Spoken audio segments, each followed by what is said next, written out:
Kasi ito nga pala mga kuys, magpapalit tayo ng bagong tachometer. Ito na yung na-order natin. Napundi na kasi yung ilaw nung dati, pero gumagana naman siya mga kuys. Ito yan o.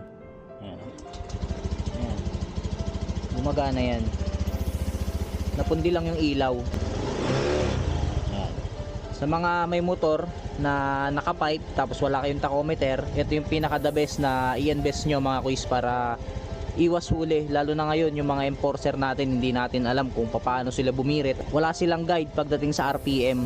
Katulad nitong Honda Beat natin, walang RPM to, kaya bumili ako nito. Ito yung bagong ipapalit natin. So ayan na mga kuys, na ikabit na natin yung bago. Medyo binend din natin para medyo nakaharap sa atin. Yun nga lang, medyo nakatagilid siya. So try natin. Makikita nyo may ilaw dyan.